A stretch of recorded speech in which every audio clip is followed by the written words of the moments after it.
வணக்கம். நீங்கள் இணைந்திருப்பது வெற்றி டிவியின் பிரதான செய்திகளுடன். செய்திகள் வாசிப்பவர் விசாரணி கமல்நாதன். முதலில் இன்றைய தலைப்புச் செய்திகள்.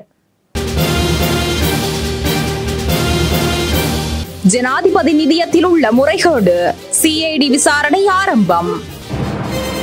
வரி கொள்கை தொடர்பில் அறிக்கை வெளியீடு. கிறிஸ்துமஸ் பண்டிகையை கொண்டாடும் அனைவருக்கும் அன்பான வாழ்த்துக்கள். வடமாகாண ஆளுநர். பண்டிகை காலத்தை முன்னிட்டு விசேட போக்குவரத்து சேவைகள். நாட்டில் மருந்தாளர்களுக்கு வெற்றிடம். வவுனியா மாநகரில் லங்கா டைல்ஸ் ஏக விநியோகஸ்தர் ஜெய்ராம் சர்மிக்கில். லங்கா டைல்ஸின் 2க்கு2 ஃப்ளோர் டைல்ஸ், 2க்கு1 வால் டைல்ஸ். உங்களுக்காக லங்கா டைல்ஸ் 2க்கு1 அளவிலான டைல்ஸ்களில் 40% பிரம்மாண்டமான விலைக்கழிவுடன். அதேபோன்று லங்கா டைல்ஸின் 2க்கு2 டைல்ஸ்கள் 40% பெரும் விலைக்கழிவுடன் பெற்றுக்கொள்ள நாட வேண்டிய ஒரே இடம் ஜெய்ராம் சர்மிக். இலக்கம் 7, முதலாம் குறுக்கு தெரு, வவுனியா. தொடர்புகளுக்கு 07718534778. மாபெரும் விலைக்கழிவு. தொடர்வன இலங்கை செய்திகள். கடந்த காலங்களில் ஜனாதிபதி நிதியத்தில் ஏதேனும் முறைகேடு நடந்துள்ளதா என்பது குறித்து குற்றப்புலனாய்வு திணைக்களத்தினர் விசாரணைகளை ஆரம்பித்துள்ளனர். பதில் காவல்துறை மாதிபரின் பணிப்புரையின் பேரில் குறித்த விசாரணைகள் ஆரம்பிக்கப்பட்டுள்ளதாக தெரிவிக்கப்பட்டுள்ளது. அண்மையில் ஆளுங்கட்சியின் பிரதம அமைப்பாளரான அமைச்சர் நலிந்த ஜெயதிச ஜனாதிபதி நிதியத்திலிருந்து பணம் பெற்ற நாடாளுமன்ற உறுப்பினர்கள் மற்றும் அமைச்சர்களின் பெயர் பட்டியலை நாடாளுமன்றத்தில் வெளியிட்டமை குறிப்பிடத்தக்கது. வாகனங்களை இறக்குமதி செய்வதற்கான வரி கொள்கை தொடர்பில் நிதியமைச்சு அறிக்கை ஒன்றை வெளியிட உள்ளதாக அமைச்சரவை பேச்சாளர் அமைச்சர் நலிந்த ஜெயதிச தெரிவித்துள்ளார். வாகனங்களை இறக்குமதி செய்வது தொடர்பில் இறக்குமதி செய்யப்படும் தகுதி மற்றும் இறக்குமதி செய்ய அனுமதிக்கப்பட்ட வாகனங்களின் வகைகள் மாத்திரமே அறிவிக்கப்பட்டுள்ளதாக அவர் தெரிவித்துள்ளார். இன்று நடைபெற்ற அமைச்சரவை ஊடகவியலாளர் சந்திப்பின் போதே அவர் இதனை தெரிவித்துள்ளார். புத்தாண்டு நெருங்கி வரும் வேளையில் எமது தேசத்துக்கு அமைதி, செழிப்பு மற்றும் முன்னேற்றத்தை நோக்கி தொடர்ந்து பணியாற்ற உங்கள் அனைவரையும் அன்புடன் அழைக்கிறேன் என வடமாகாண ஆளுநர் என் வேதநாயகன் தனது கிறிஸ்துமஸ் வாழ்த்துச் செய்தியில் குறிப்பிட்டுள்ளார். செய்திக்குறிப்பில் குறிப்பிடப்பட்டுள்ளதாவது: கிறிஸ்துமஸ் பண்டிகையை கொண்டாடும் அனைவருக்கும் எனது அன்பான வாழ்த்துக்களை தெரிவித்துக் கொள்கிறேன். இந்த பாலன் பிறப்பை நாம் குடும்பத்தினருடன் நண்பர்களுடனும் கொண்டாடுகையில் கிறிஸ்துமஸின் உண்மையான உணர்வை நினைவில் கொள்வோம். அன்பை, கருணையை பரப்புதல், மகிழ்ச்சியை பகிர்ந்து கொள்ளுதல், மற்றவர்களுக்கு இறங்குதல், உதவி செய்தல் மற்றும் அனைத்து சமூகங்களிடையேயும் நல்லிணக்கத்தை வளர்ப்பது என்ற எண்ணங்களை மனதில் இருத்துவோம். இந்த மகிழ்ச்சியான பண்டிகையை நாம் கொண்டாடும் போது எம்மை சூழ்ந்திருப்பவர்களில் உதவிகள் தேவைப்படுபவர்களுக்கு நாம் இதயங்களையும் கைகளையும் நீட்டுவோம். புத்தாண்டு நெருங்கி வரும் இவ்வேளையில் வடக்கு மாகாணத்துக்கு எமது தேசத்துக்கும் அமைதி, செழிப்பு மற்றும் முன்னேற்றத்தை நோக்கி தொடர்ந்து பணியாற்ற உங்கள் அனைவரையும் அன்புடன் அழைக்கிறேன். கிறிஸ்துமஸின் ஒளி நம் பாதைகளை வழிநடத்தட்டும். மேலும் இந்த பண்டிகையின் ஆசீர்வாதங்கள் உங்களுக்கும் உங்கள் குடும்பங்களுக்கும் மகிழ்ச்சியையும் நிறைவையும் கொண்டு வரட்டும் என செய்திக்குறிப்பில் அவர் மேலும் தெரிவித்துள்ளார்.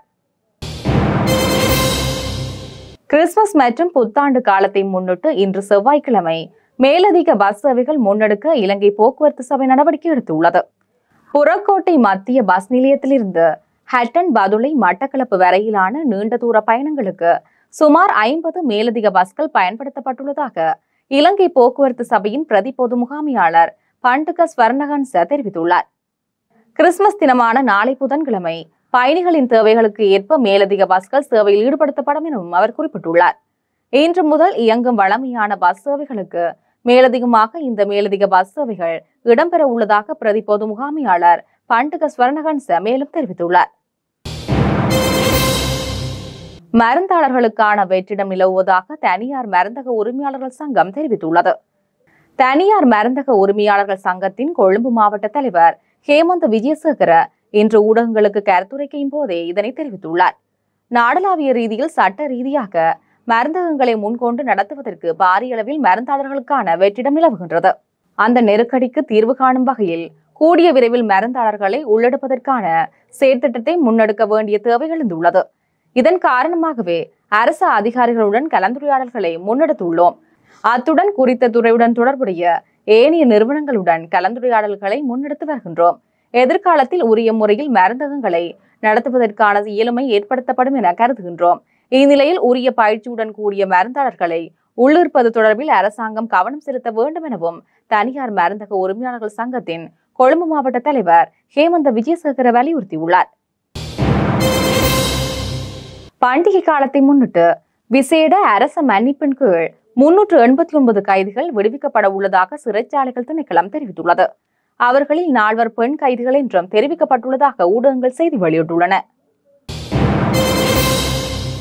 தேங்காய் மற்றும் அதனுடன் தொடர்புடைய பொருட்களின் ஏற்றுமதி வருமானம் கடந்த நவம்பர் மாதத்தில் 13.8% அதிகரித்துள்ளது.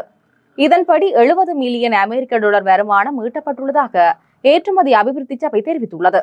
அத்துடன் இந்த வருடத்தின் முதல் 11 மாத காலப்பகுதியில் தேங்காய் மற்றும் அதனுடன் தொடர்புடைய பொருட்களை ஏற்றுமதி செய்ததன் மூலம் 782 மில்லியன் அமெரிக்க டாலர் வருமானம் ஈட்டப்பட்டுள்ளது. எவ்வாறாயினும் கடந்த வருடத்துடன் ஒப்பிடுகையில் இந்த ஆண்டு தேங்காய் மற்றும் அதனுடன் தொடர்புடைய பொருட்களின் ஏற்றுமதி நடவடிக்கையில் அதிகரிப்பு ஏற்பட்டுள்ளதாக ஏற்றுமதி அபிவிருத்தி சபை தெரிவித்துள்ளது. இவ்வாறான ஒரு பின்னணியில் சந்தையில் தேங்காய்க்கு பற்றாக்குறை ஏற்பட்டுள்ளதுடன் தேங்காயின் விலையும் அதிகரித்துள்ளமை குறிப்பிடத்தக்கது. சீரற்ற காலநிலையால் பாதிக்கப்பட்ட நெல், சோளம், உருளைக்கிழங்கு, பெரிய வெங்காயம் உற்பத்தியாளர்களுக்கு ஹெக்டேருக்கு தலா 1 லட்சம் இழப்பீட்டை வழங்க தீர்மானித்துள்ளதாக அமைச்சரவை பேச்சாளர் தெரிவித்துள்ளார். இன்று செவ்வாய்க்கிழமை நடைபெற்ற அமைச்சரவை தீர்மானங்களை அறிவிக்கும் ஊடக சந்திப்பில் அமைச்சரவை பேச்சாளர் அமைச்சர் நலிந்த ஜெயதிஸ் இதனை தெரிவித்துள்ளார். ராணுவத்தின் 51வது படைப்பிரிவின் கீழ் இயங்கும் 513வது பிரிகேட்டின் ஏற்பாட்டில் பாடசாலை மாணவர்கள், கர்ப்பிணிகள் மற்றும் வயோதிபர்களுக்கான உதவிகள் வழங்கும் நிகழ்வில் பிரதம அதிதியாக வடக்கு மாகாண கௌரவ ஆளுநர் என் வேதநாயகம் அவர்கள் இன்று செவ்வாய்க்கிழமை பிரிகேட் வளாகத்தில் நடைபெற்ற நிகழ்வில் கலந்து கொண்டார். யாழ் மாவட்ட கட்டளை தளபதி மேஜர் ஜெனரல் மானந்த் ஜகம்பத், கேடாவைச் சேர்ந்த வர்த்தகர் ரஜிகரன் சண்முகரத்தினம், தெள்ளிப்பளை சுகாதார மருத்துவ அதிகாரி பரானந்தகுமார், சண்டிலிப்பாய் கோட்டக்கல்வி பணிப்பாளர் ஆகியோர் கலந்து கொண்டனர். மாணவர்களுக்கு துவிச்சக்கர வண்டிகளும், கர்ப்பிணி மற்றும் வயோதிபர்களுக்கு உலருணவு பொதிகளும் வர்த்தகர்களான ரஜிகரன் சண்முகரத்தினத்தின் நிதியுதவியில் வழங்கப்பட்டமை குறிப்பிடத்தக்கது.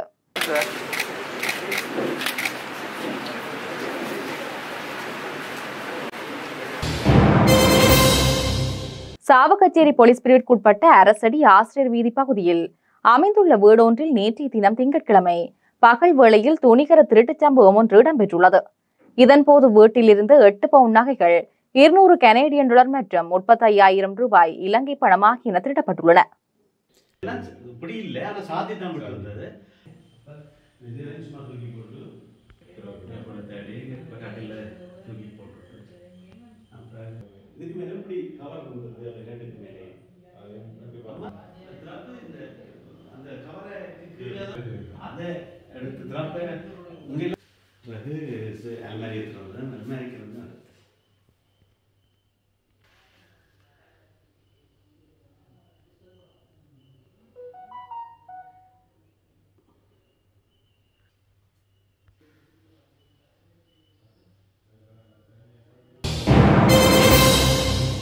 மட்டக்களப்பு போரதீவு பற்று பிரதேசத்தில் உள்ள கதிரவன் மாற்றுத்திறனாளிகள் அமைப்பில் உள்ள மாற்றுத்திறனாளி ஒருவரின் மருத்துவ செலவுக்காக 50,000 ரூபாய் நிதி பசுமை இல்லத்தினால் வழங்கி வைக்கப்பட்டுள்ளது. இவ்நிதியுதவியை சுவிஸ் நாட்டில் உள்ள பெண்கள் அமைப்பினர் வழங்கி வைத்துள்ளனர். இதன்போது போரதீவு பற்று பிரதேச உதவி பிரதேச செயலாளர், சமூக சேவை உத்தியோகத்தர்கள் மற்றும் பசுமை இல்லம் கதிரவன் மாற்றுத்திறனாளிகள் அமைப்பினரை சேர்ந்த பலரும் கலந்து கொண்டிருந்தனர். அரிசி இறக்குமதிக்கான அனுமதியை ஜனவரி மாதம் 10ஆம் தேதி வரை நீடிக்க அமைச்சரவை அனுமதி வழங்கியுள்ளதாக அமைச்சரவை பேச்சாளர் தெரிவித்துள்ளார். இன்று செவ்வாய்க்கிழமை நடைபெற்ற அமைச்சரவை தீர்மானங்களை அறிவிக்கும் ஊடக சந்திப்பிலே அமைச்சரவை பேச்சாளர் நலிந்த ஜெயதிஸ் இதனை தெரிவித்துள்ளார். தொடர்பான உலக செய்திகள். அமெரிக்காவின் முன்னாள் ஜனாதிபதி பில் கிளின்டன் வைத்தியசாலையில் அனுமதிக்கப்பட்டுள்ளார். 78 வயதான பில் கிளின்டன் உடல்நலக்குறைவு காரணமாக மெட்ஸ்டார் ஜார்ஜ் டவுன் பல்கலைக்கழக வைத்தியசாலையில் அனுமதிக்கப்பட்டுள்ளதாக சர்வதேச ஊடகங்கள் தெரிவிக்கின்றன. 1993ஆம் ஆண்டு முதல் 2001 வரையான காலப்பகுதியில் அமெரிக்காவின் 42வது ஜனாதிபதியாக பணியாற்றிய கிளின்டன் கடந்த சில ஆண்டுகளாக தொடர்ச்சியான உடல்நல பிரச்சனைகளை எதிர்கொண்டுள்ளார். இதன்படி பில் கிளின்டன் கடந்த 2021ஆம் ஆண்டில் சிறுநீரக நோய் தொற்றினால் வைத்தியசாலையில் அனுமதிக்கப்பட்டிருந்தார். அத்துடன் அவர் 2004 மற்றும் 2010ஆம் ஆண்டுகளில் இருதய அறுவை சிகிச்சைக்கு உட்படுத்தப்பட்டமையும் குறிப்பிடத்தக்கது. பங்களாதேஷின் முன்னாள் பிரதமர் ஷேக் ஹசீனாவை தாயகம் அனுப்ப இந்தியாவிடம் பங்களாதேஷ் அரசு கோரிக்கை விடுத்துள்ளது. பங்களாதேசத்தில் கடந்த ஆகஸ்ட் மாதம் பிரதமர் ஷேக் ஹசீனாவுக்கு எதிராக மாணவர்கள் போராட்டம் நடத்தினர். இதனைத் தொடர்ந்து பிரதமர் பதவியை ராஜினாமா செய்த ஷேக் ஹசீனா இந்தியாவில் தஞ்சமடைந்தார். இதற்கிடையில் பங்களாதேஷில் முகமது யூனுஸ் தலைமையில் இடைக்கால அரசு அமைக்கப்பட்டுள்ள நிலையில் முன்னாள் பிரதமர் ஷேக் ஹசீனாவை திருப்பி அனுப்ப இந்தியாவுக்கு பங்களாதேஷ் அரசு வாய்மொழியாக கோரிக்கை ஒன்றை அனுப்பியுள்ளது. அடுத்து வருவன விளையாட்டு செய்திகள். இந்திய மற்றும் ஆஸ்திரேலிய அணிகளுக்கு இடையிலான 4வது டெஸ்ட் கிரிக்கெட் போட்டி நாளை மறுதினம் ஆரம்பமாக உள்ளது. இதுவரை இந்த 2 அணிகளுக்கு இடையே 3 டெஸ்ட் கிரிக்கெட் போட்டிகள் நிறைவடைந்துள்ளன. ஒரு போட்டி சமநிலையில் நிறைவடைந்ததுடன் இரு அணிகளுக்கும் தலா ஒவ்வொரு வெற்றிகளை பெற்றுள்ளன. இத்துடன் நமது பிரதான செய்திகள் நிறைவடைகின்றன. எமது அடுத்த பிரதான செய்தியினை நாளை மாலை எதிர்பாருங்கள். தொடர்ந்து இணைந்திருங்கள் வெற்றி டிவியின் யூடியூப் பக்கத்துடன். வணக்கம்.